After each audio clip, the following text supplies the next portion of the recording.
Pozdrav Zagreb. I'm very happy you are gonna see my documentary film La Cicciolina, Godmother of Scandal. It has been shot almost 10 years ago.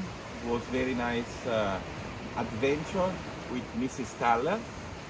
I try to explain in this movie how this woman made scandal all her life, from radio to cinema to art to politics. I think you will discover something new that you don't know about this woman, something interesting, which explain also a little bit of Italy, why this very Catholic country as Italy made possible to elect such a sex professional to be a politician.